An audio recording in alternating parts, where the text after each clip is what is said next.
বাহিরে বৃষ্টি আর ঘরে গরম গরম ভাতের সাথে হাঁসের মাংস, ওয়াও কত মজা তাই না? আমার তো ভীষণ ভালো লাগে। সো হ্যালো এভরিওয়ান, আসসালামু আলাইকুম, welcome back to my another blog. আশা করি সবাই ভালো আছেন। আলহামদুলিল্লাহ আমিও ভালো আছি। তো আজকের ভিডিওটা কিন্তু দুপুরে রান্নাবান্না দিয়ে শুরু করব। আজকে দুপুরে রান্না করব হাঁস। তো হাঁস রান্না করার জন্য সমস্ত মশলাগুলো আমি শিলপাটায় বেটে নিয়েছি যেন একটু খেতে মজা হয়। তো এখন খুব ভালো করে একটু পেঁয়াজগুলো ভেজে ব্রেস্তা করে নিয়েছি, সাথে আদা রসুনটা দিয়ে এখন একটু ভেজে নেব। আর এখানে দেখেন হাঁসের মাংসটা খুব সুন্দর করে পরিষ্কার করে ধুয়ে নিয়েছি, সাথে একটু আলুও কেটে নিয়েছি, ধুয়ে নিয়েছি। আর আদা রসুনের সাথে হলুদের গুঁড়া, মরিচের গুঁড়া, একটু পানি দিয়ে খুব ভালো করে কষিয়ে নিয়েছি। আর এখন হাঁসের মাংসগুলো এক এক করে দিয়ে দেব, দিয়ে খুব ভালো করে একটু হাঁসের মাংসটা কষিয়ে নেব। আর এই হাঁসটা কিন্তু সেই হাঁসটা যেটা আমার ছোট খালামণি পাঠিয়েছিলেন, এটা হচ্ছে চীনা হাঁস। তো ভাবলাম যে আজকে রান্না করি, আর শাশুড়ি আম্মাকেও নিয়ে আসলাম ফোন দিয়ে যেন সবাই মিলে একসাথে বসে খেতে পারি। হাঁসের মাংসটা এদিকে ঢাকনা দিয়ে কষতে দিয়েছি, কিন্তু একদমই জিরা বাটা, এলাচ, দারচিনি বাটাটা দেওয়া হয়নি। তো ঢাকনা তুলে আবার দিয়ে খুব ভালো করে নেড়ে চেড়ে ঢাকনা দিয়ে দিলাম। রান্নার ফাঁকে আমার ছোট আব্বাজান বানা দিল তাকে ফ্রেঞ্চ ফ্রাই বানিয়ে দেওয়ার জন্য।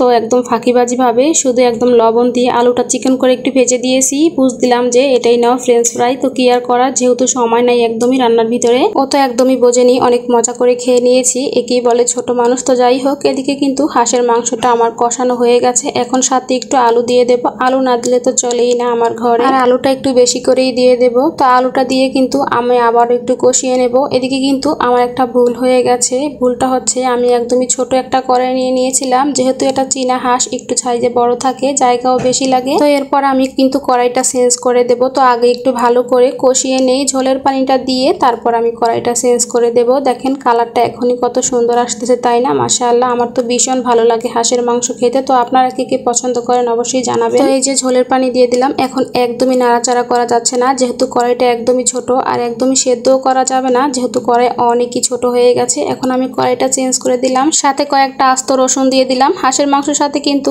আস্ত রসুন দিলে খেতে দারুণ লাগে গরম ভাতের সাথে, আমার কাছে তো অনেক বেশি ভালো লাগে। এখন নেড়ে চেড়ে দিয়ে বেশ কিছুক্ষণ রান্না করে নেব। আর সাথে একটু গরম মশলা দিয়ে দিলাম। এই মশলাটা আমি বাসায় বানিয়ে নিয়েছিলাম। মশলাটা এখন দিয়ে একটু ভালো করে নেড়ে চেড়ে নিয়ে আরো কিছুক্ষণ রান্না করে নেব, একদম ঝোলটা কমে আসা পর্যন্ত আর আলুটা সেদ্ধ হওয়া পর্যন্ত ঢাকনা দিয়ে রান্না করে নিলাম। এখন যেহেতু হয়ে গেছে, তো আমি একটু ভাজা জিরার গুঁড়ো দিয়ে নেড়ে চেড়ে এরপর নামিয়ে নেব। একটু সামান্য ঝোলঝোলি রেখে দিলাম, কারণ হাঁসের মাংস একটু ঝোলঝোল খেতে কিন্তু ভালোই লাগে। তো রান্না বান্না কিন্তু কমপ্লিট, দেখতেই পাচ্ছেন মাশাআল্লাহ কত সুন্দর লাগতেছে। এমনিতে আমার কাছে আমার আম্মুর হাতের হাঁসের মাংস রান্নাটা অনেক বেশি ভালো লাগে। তো আজকে আলহামদুলিল্লাহ আমারটাও অনেক বেশি মজা হয়েছে। বাহিরে অনেক সুন্দর বৃষ্টি, আর ঘরে বসে হাঁসের মাংস দিয়ে গরম গরম ভাত দারুণ লাগছে খেতে। আমার কাছে তো ভীষণ ভালো লাগছিল।